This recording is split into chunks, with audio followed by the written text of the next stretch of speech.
Hello प्यारे दोस्तों, स्वागत है आपका इंटरव्यू क्लासेस में। बात करेंगे अपने कक्षा 8 के संस्कृत विषय के पेपर के बारे में। उम्मीद करता हूँ हिंदी का पेपर आपका बहुत ही बेहतरीन हुआ होगा। ठीक है, कमेंट सेक्शन में ज़रूर बताइएगा कि आपका हिंदी का पेपर कैसा हुआ। और संस्कृत के लिए आपको यहाँ पे एक प्ले लिस्ट बनी हुई, उसके अंदर जो आपके महत्वपूर्ण पत्र लेखन जो आपको मिलेगा, चाहे प्रार्थना पत्र हो, चाहे आपको मंजूषा लिखनी होती है, जैसे कि आपको 4 शब्द दे दिए, उसके ऊपर आपको चित्र दे दिया और फिर लिखनी हो, ये सारे मोस्ट इंपॉर्टेंट क्वेश्चंस आपको यहाँ पे मिल जाएंगे।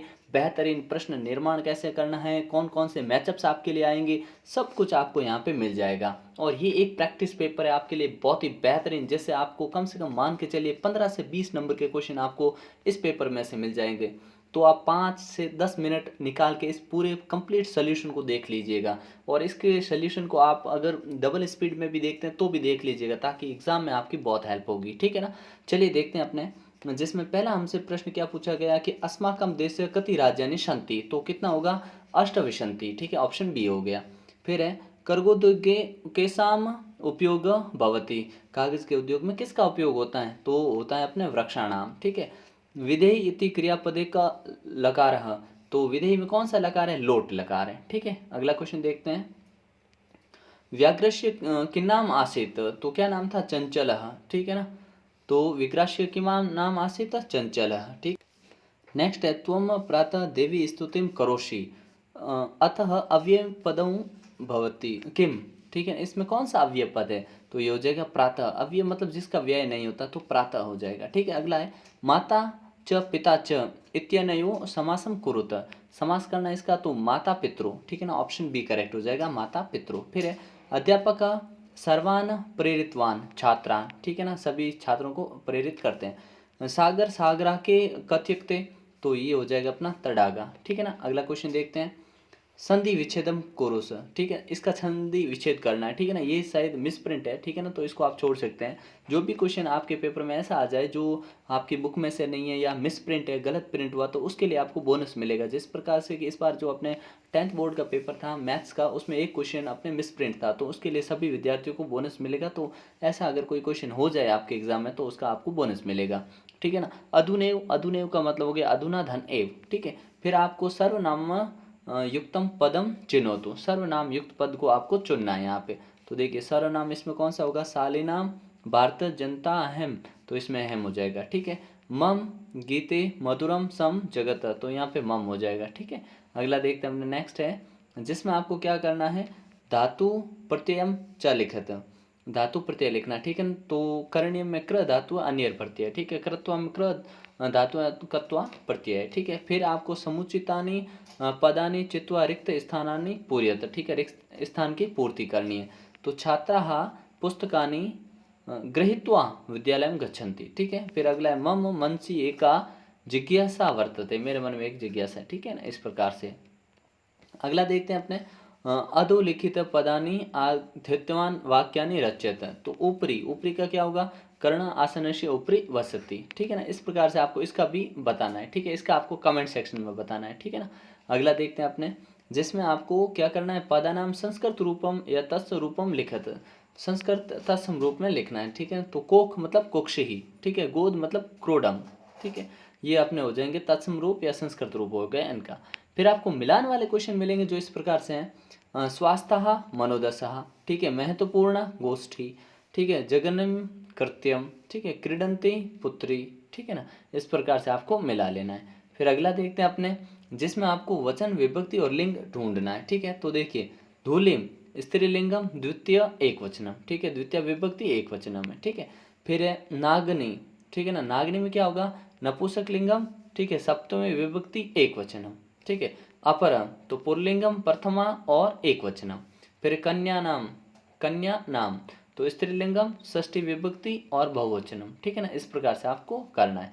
फिर आपको क्या करना है, यहाँ से आपको एक पदेन उत्तरत लिखत। ठीक है ना, बहुत इंपॉर्टेंट क्वेश्चन है। ठीक है ना, जैसे व्याघ्रस्य व्याघ्रस्य नाम किम आसीत्, तो चंचलः। ठीक है, स्वकीयम साधनम किम भवति तो बलम, कि भवति बलम। ठीक है, कुत्र डिजिटल इंडिया कथ्यते चर्चा भवति, तो संपूर्ण विश्वे। ठीक है ना, अगला है गज परिणाम परिणामम कह चारमति, तो गजधर। ठीक है, इसका की जगह क्या लिख देंगे, गजधर। फिर है कीदृशम जलम पीबेत, तो होगा अपने वस्त्रपूतम, ठीक है ना। इस प्रकार से आंसर देना। फिर अगले क्वेश्चन देखते हैं जो अपने लिए मोस्ट इंपॉर्टेंट, जिनमें आपको एक शब्द में उत्तर देना है। जैसे अपने क्वेश्चन है प्रश्नानाम उत्तराणि पूर्ण वाक्य में देने हैं ना, पूरे वाक्य में देना। अभी एक शब्द में दिए थे, अब पूरे वाक्य में देना है। सावित्रीबाई फूले महोदया पितु नाम किम आसीत, तो किम आसीत की जगह लिखेंगे खंडोजी आसीत, ठीक है ना। पिताजी का नाम क्या था? खंडोजी। फिर है अभिवादनशीलस्य कानि वर्धन्ते, तो लिखेंगे अभिवादनशीलस्य आयु विद्या यश बलम वर्धन्ते, ठीक है। फिर है भगिनिष्ठ के कानि राज्यानि सन्ति, भगिनी में कौन कौन से राज्य आते हैं? तो अरुणाचल प्रदेश, त्रिपुरा, नागालैंड, मेघालय, असम, मणिपुर, ये आते हैं, ठीक है ना। मणिपुर, नागालैंड, ठीक है ना, ये आते हैं। अगला देखते हैं क्वेश्चन कि तड़ाका कुत्र निर्मीयन्ते स्म, तो ये लिखेंगे अशेष ही देशे, ठीक है ना। कुत्र की जगह ये लिख देंगे, बाकी पूरा सेम रखेंगे। फिर है अहम कुत्र सदा दृश्यते, तो आंसर लिखेंगे अहम विश्वस्मिन जगति सदा दृश्यते, ठीक है ना। इस प्रकार से आपको आंसर देना। फिर आपके प्रश्न निर्माण वाले भी आएंगे, जिसमें आपको प्रश्न निर्माण करना, और ये बड़ा ही आसान आता है। देखिए जैसे चंचलः वृक्षम उपगम्य अपृच्छत, तो देखिए ये वृक्षम है ना, इसकी जगह कर देंगे कम, ठीक है। फिर मानवा वृक्षाणाम छायायाम विरंती, तो जहाँ वृक्षाणाम है उधर कर देंगे केसाम, ठीक है। फिर व्याध्य व्याघ्र जलात बही निर्सायरित, तो ये जो जलात है इसकी जगह लिख देंगे कस्मात, ठीक है ना। फिर है व्याघ्र लोमशिकाय निखिलाम कथाम नविदेते हैं, तो इसकी जगह अपने ये जो लिखा है ना, इसकी जगह लिखेंगे कश्य, ठीक है। फिर है व्याघ्र नद्या जलेन व्याध्यस्य पिपासामसनवत, इसकी जगह लिख देंगे अपने क्या? कश्या, ठीक है ना। इस प्रकार से आपको लिखना है। फिर देखिए ये बहुत इंपॉर्टेंट चीज़ें आती है, जहाँ पे आपको क्या करना होता है, मतलब इन शब्दों का प्रयोग करते हुए आपको मंजूषात पदम चित्वा वाक्यानि लिखित, ठीक है, इन शब्दों का प्रयोग। तो यहाँ पे एक वीडियो मिलेगा जिसमें आपको मोस्ट इंपॉर्टेंट जो आपके पेपर में बनने के चांसेस है वो सब आपको मिल जाएंगे। फिर आपको ये दो है, इनकी हिंदी भाषा में इस पूरी कथा का सार लिखना है। बिलस्य वाणी न कदापि मैं श्रुत्वा और कंटके नैव कंटकम, ठीक है ना, ये वाली। फिर उसके बाद में आपके यहाँ पे भावार्थ मिलेगा। तो भावार्थ आप जानते हैं मोस्ट इंपॉर्टेंट जो श्लोक है उनके भावार्थ आपको प्लेलिस्ट में मिल जाएंगे, और भावार्थ के लिए आप अच्छे से कम 2 श्लोक 4 श्लोक अच्छे से अच्छे याद कर लीजिए, ठीक है, जो आपको लिखने पड़ेंगे। और भावार्थ के लिए एक बार सारे श्लोकों को पढ़ लीजिएगा, ठीक है ना।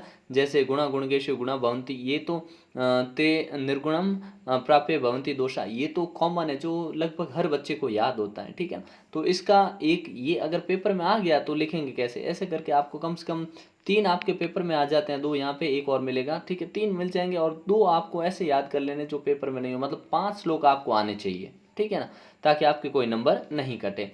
उसके बाद में अपने क्वेश्चन रहेगा जिसमें शब्द के हिसाब से आपको कथा लिखनी पड़ेगी, ठीक है, ये वाला क्वेश्चन। और प्रार्थना पत्रम सीधा लिखना हो तो लिख सकते हैं, नहीं तो आपको रिक्त स्थान वाला क्वेश्चन मिलेगा। और मोस्ट इंपॉर्टेंट प्रार्थना पत्र आपको यहाँ पे मिल जाएंगे, ठीक है, वो देख लीजिएगा। उनसे बाहर आपको कोई प्रार्थना पत्र नहीं पढ़ना, नहीं आपको कोई मंजूषा पढ़नी पड़ेगी, आप सीधा वहाँ से आंसर दे सकते हैं, ठीक है ना, जो भी इंपॉर्टेंट है, ठीक है। तो मिलते हैं नेक्स्ट पार्ट में, और अगर आप बने रहेंगे साथ में तो आपके लिए बहुत ही बेहतरीन पेपर्स यहाँ मिलेंगे, जिसकी वजह से आप अच्छा स्कोर तो आप कर ही लोगे पक्का, ठीक है ना, और A ग्रेड आपके बन जाएगा, ठीक है ना। तो मिलते हैं नेक्स्ट पार्ट में, तब तक के लिए जय हिंद जय भारत।